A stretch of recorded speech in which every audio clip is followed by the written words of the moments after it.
आइए आज पढ़ते हैं हम लोग स्वर का उच्चारण स्थान। इसके बाद पढ़ेंगे व्यंजन का उच्चारण स्थान। इससे पहली कक्षा में हम पढ़ चुके हैं स्वरों का वर्गीकरण और व्यंजनों का वर्गीकरण। अगर आप नहीं देखे हैं तो वहां से जाकर के देख सकते हैं। आज देखते हैं हम स्वरों का उच्चारण स्थान। स्वर कितने होते हैं? नंबर 1 है अ, आ, छोटी ई, बड़ी ई, छोटा ऊ, बड़ा ऊ, री, ए, ऐ, ओ और औ। ये हैं आपके स्वर 2, 4, 6, 7, 9, 2, 11। ये 11 आपके स्वर हैं और इनका उच्चारण स्थान हमें देखना है। देखते हैं अ और आ का उच्चारण स्थान होता है क्या? कंठ। छोटी ई और बड़ी ई इनका उच्चारण स्थान होता है तालु। इनका उच्चारण कहाँ से करते हैं? तालु से। छोटा ऊ और बड़ा ऊ इसका उच्चारण स्थान होता है ओष्ठ, यानी ओठ, जिसको भोजपुरी में बोलते हैं क्या? ओठ। अब देखते हैं हम री। री का उच्चारण स्थान होता है क्या? मूर्धा। ए और ऐ इसका होता है कंठ और तालु। कंठ और तालु। ओ और ओष्ठ इनका होता है कंठ प्लस ओष्ठ। ओ और औ का उच्चारण स्थान होता है कंठ और ओष्ठ। अब हम नेक्स्ट देखते हैं क्या? व्यंजनों का वर्गीकरण। स्वरों का वर्गीकरण देख चुके हैं, व्यंजनों का वर्गीकरण देख चुके हैं, स्वर का उच्चारण स्थान देख लिए। अब देखेंगे हम व्यंजनों का उच्चारण स्थान कि किस व्यंजन का उच्चारण हम कहाँ से देखते हैं। व्यंजनों का उच्चारण स्थान 5 वर्ग होते हैं व्यंजन के। नंबर 1 क वर्ग,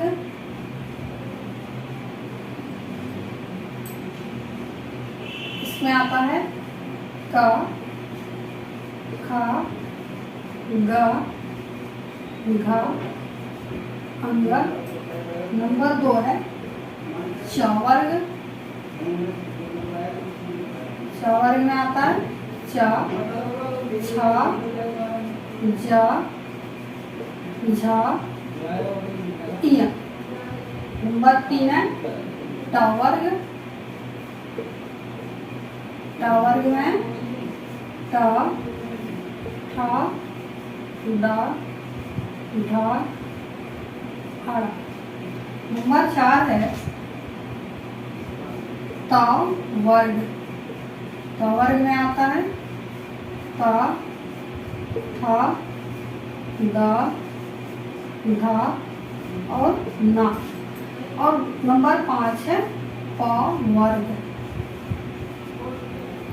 प वर्ग में प, फ, ब, भ और म। ये 5 वर्ग होते हैं और इस 5 वर्ग से ही आपका परीक्षा में पूछता है कि किस व्यंजन का उच्चारण हम कहाँ से करते हैं। तो आइए इसको हम ट्रिक के माध्यम से देखेंगे कि किस व्यंजन का उच्चारण हम कहाँ से करते हैं, और अभी हम आपको याद भी करा देंगे, फिर दोबारा आपको देखने की जरूरत नहीं पड़ेगी। क वर्ग का उच्चारण स्थान है क्या? कंठ। च वर्ग का उच्चारण स्थान है तालु।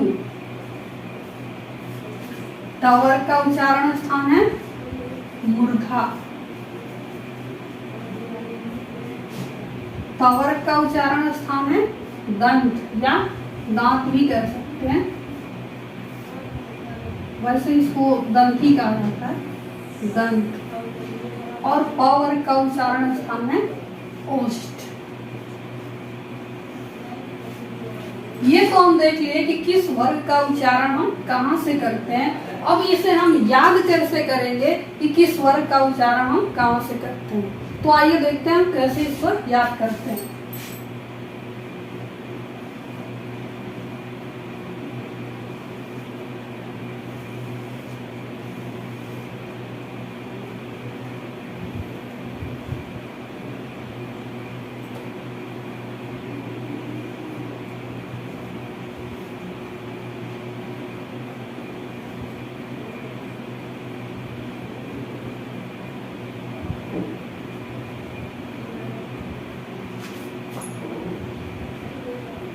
देखिए हम ऐसा फील करते हैं, इसको याद करने के लिए हम एक तरीका अपनाते हैं। और ट्रिक तो ऐसा होना चाहिए, कुछ अद्भुत होना चाहिए, ताकि उसको देख करके हमें आश्चर्य हो। और जब आश्चर्य होगा तो क्या होता है, वो जल्दी से याद हो जाता है। अगर आश्चर्य नहीं होता है, कुछ सिंपल सा रहता है, तो उस ट्रिक को याद करने में भी हमें क्या होता है, दिक्कत होती है। तो इसलिए कुछ ऐसा हम ट्रिक निकालते हैं जिससे कि हमें जल्दी से याद हो सके। देखते हैं, हम ऐसा फील करते हैं कि मान लीजिए कोई पर्सन है, कोई व्यक्ति है, इसके पेट में अगर कुछ है, समझ लीजिए गैस बना है, या अगर उसको वॉमिटिंग हो रही है यानी उल्टी हो रही है, चाहे कुछ भी अगर उसको दिक्कत है, अगर पेट से वो बाहर निकलता है तो सबसे पहले वो कहाँ आता है, गर्दन में आता है यानी गले में आता है। और इस गले को ही क्या बोलते हैं हम, कंठ बोलते हैं। सबसे पहले कहाँ आता है, कंठ में आता है यानी गले में आता है। तो सबसे पहला जो वर्ग है वो क्या है, क वर्ग है। सबसे पहला वर्ग क्या है, क वर्ग है। तो इसलिए हम याद करेंगे, जब पेट से बाहर आता है तो सबसे पहले कहाँ आता है, कंठ में आता है। तो क वर्ग का उच्चारण स्थान क्या है, कंठ है। एक नंबर जो है क्या है, कंठ है। तो इसका उच्चारण स्थान कंठ है। और इसके बाद जब इससे बाहर जाता है तो ये कहाँ आता है, आपका तालू पर आता है।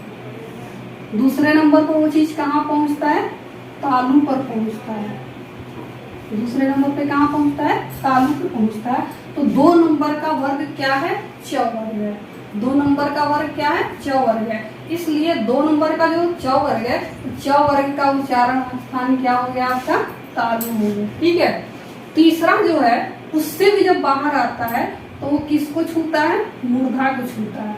मूर्धा क्या होता है, समझते हैं आप, जो दांत से ऊपर का हिस्सा होता है उसको हम बोलते हैं क्या, मूर्धा। तो तीसरे नंबर पर ये कहाँ जाता है, मूर्धा को छूता है। ठीक है। तो तीसरा वर्ग क्या है, आपका ट वर्ग है। तीसरे नंबर पर किसको छूता है, मूर्धा को। तो तीसरा वर्ग क्या है, आपका ट वर्ग है। ठीक है। तो ट वर्ग का उच्चारण स्थान क्या है, मूर्धा। तीसरे नंबर पर मूर्धा को छूता है ना, तो ये जो है ट वर्ग का उच्चारण स्थान आपका हो गया मूर्धा। और उससे भी जब बाहर निकलता है, मूर्धा को छूते हुए भी जब बाहर निकलता है तो किसको छूता है, वो दांत को छूता है। किसको छूता है, चौथे नंबर पे दांत को, दंत को। चौथे नंबर पर किसको छूता है, दंत को, दांत को। और चौथा नंबर क्या है, तो वर्ग है। तो दांत का उच्चारण स्थान किसका है, तो वर्ग का। तो वर्ग का उच्चारण स्थान क्या है, दांत है। और उससे भी जब बाहर निकलता है तो किसको छूता है, ओष्ठ को। 5वां नंबर क्या है, ओष्ठ को छूता है, ओठ को, जिसको भोजपुरी में बोलते हैं ओठ। ओष्ठ जो है आपका तत्सम शब्द है, ओष्ठ को छूता है क्या, 5वें नंबर पे। तो 5वें नंबर का वर्ग क्या है, प वर्ग है। तो इसलिए प वर्ग का उच्चारण स्थान क्या होगा, ओष्ठ होगा। तो इस तरह से आप स्वर और व्यंजन का उच्चारण स्थान आप याद कर सकते हैं। और अगले दिन हम देखेंगे शब्द क्या होते हैं, शब्द कितने प्रकार के होते हैं, इनका वर्गीकरण हम कैसे कर सकते हैं। तो ये विधिवत हम